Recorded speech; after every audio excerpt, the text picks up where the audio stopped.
안녕하십니까. 호구로 투자하는 쇼킹 부동산입니다. 오면 안 되는 것이 왔다 시작해 보겠습니다. 영상 전에 구독과 알람 설정 부탁드리겠습니다. 현재 전 세계의 가장 큰 고민은요, 바로 인플레이션입니다. 지금 미국, 영국, 캐나다 같은 주요 국가 모두 다 인플레 비상에 금리 인상을 서두르고 있죠.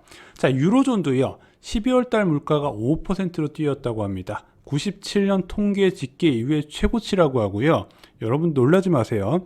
일본이요, 조만간 물가 상승률이 2%대에 올라간다는 의견이 지배적입니다.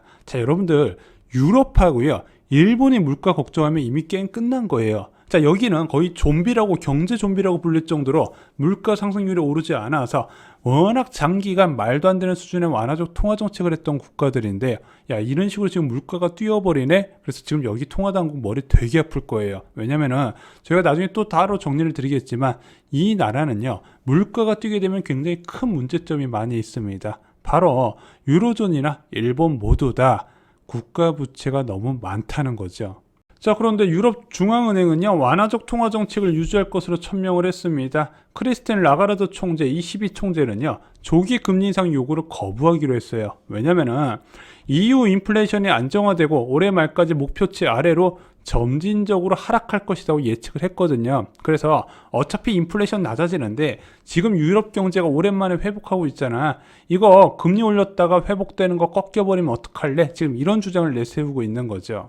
한국은행도 비슷한 전망을 하고 있습니다. 경제 전망 보고서 작년 11월에 나왔던 걸 보면은요, 내년 물가 전망이요, 1.7%가 나옵니다. 올해 물가 전망 2.0%가 2.5% 수준으로 올라갔고요.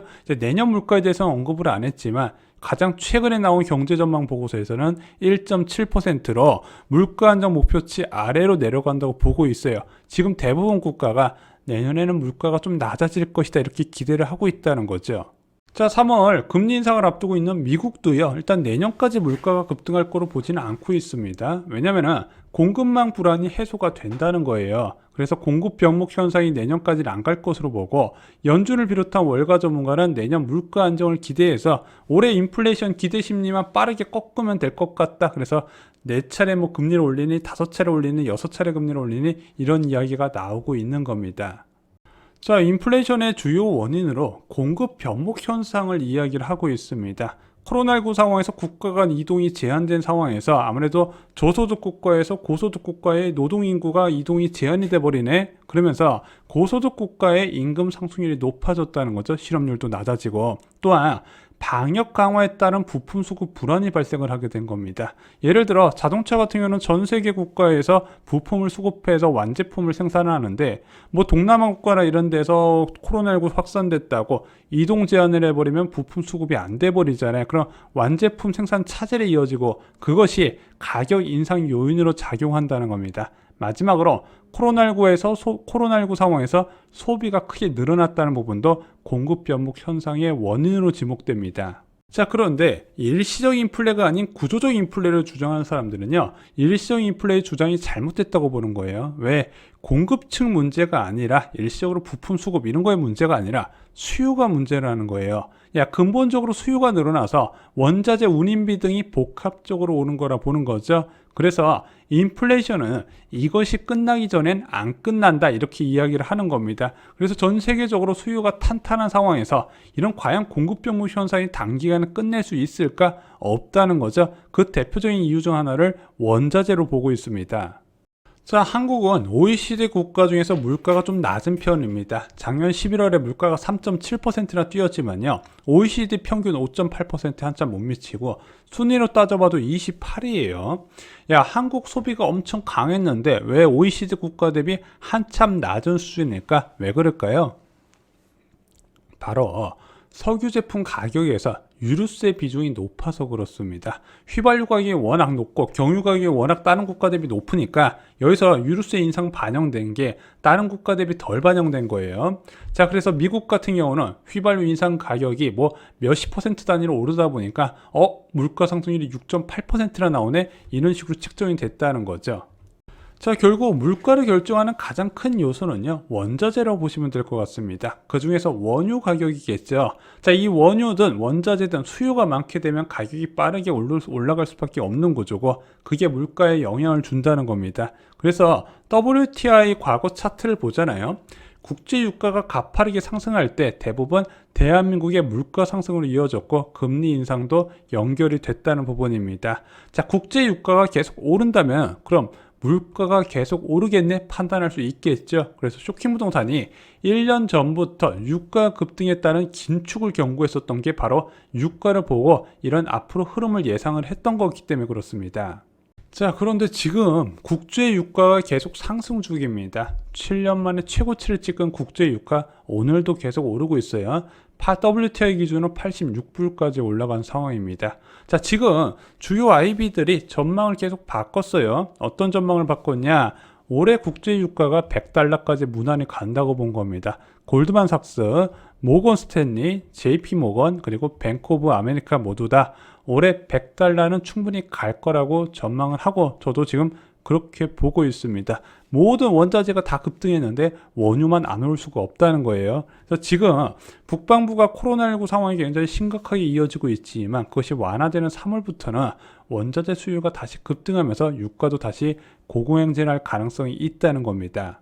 자, 예전에 쇼킹부동산에서 자주 드렸던 말씀이 있습니다. 작년에 국제 유가가 70불대에 안착을 했어요. 그리고 2022년 올해 국제 유가가 90불대가 되고요. 2023년 국제 유가가 110불이 된다면 부동산은 끝이 난다 말씀드렸습니다. 자, 왜냐?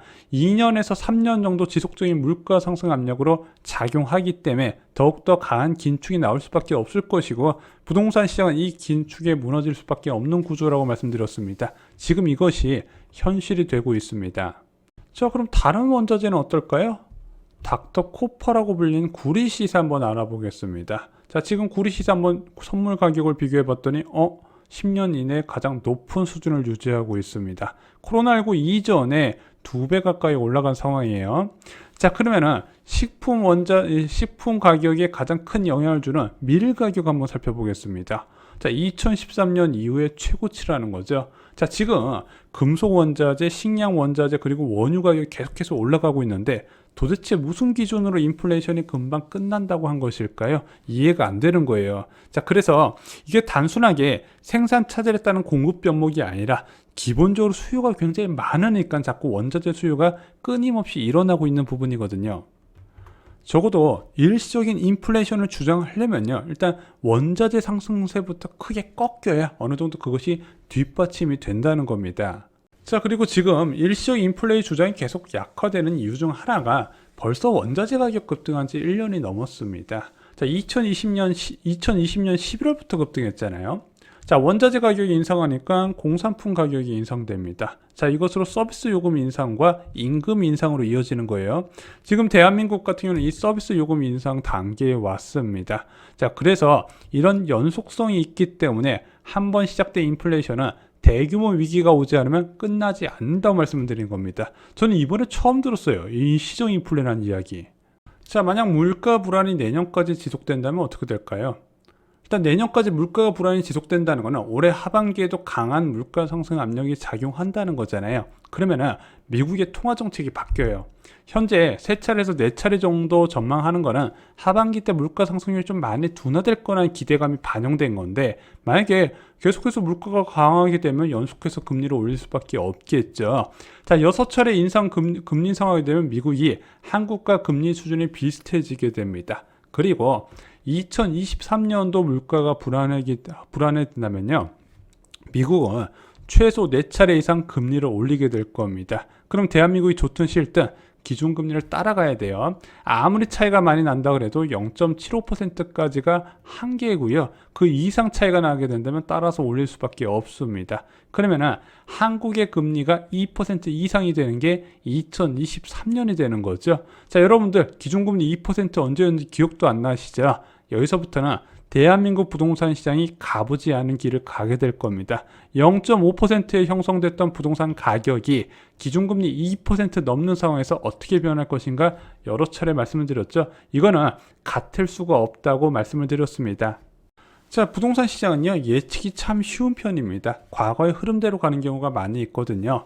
자, 과거 부동산 조정 사례를 공부하시면요, 큰 도움이 되실 겁니다. 쇼킹 부동산원 아파트 교과서 서적에 보시면은요, 과거를 알면 미래가 보인다 파트가 있습니다. 여기에 과거 부동산 조정 사례 어떻게 떨어졌고 어떻게 반등했는지 자세하게 나와 있습니다. 지금은 공부를 하시면은 위기를 기회로 만드실 수가 있습니다. 이상으로 영상 마치겠습니다. 좋아요, 구독, 공유 꼭 부탁드리겠습니다. 감사합니다.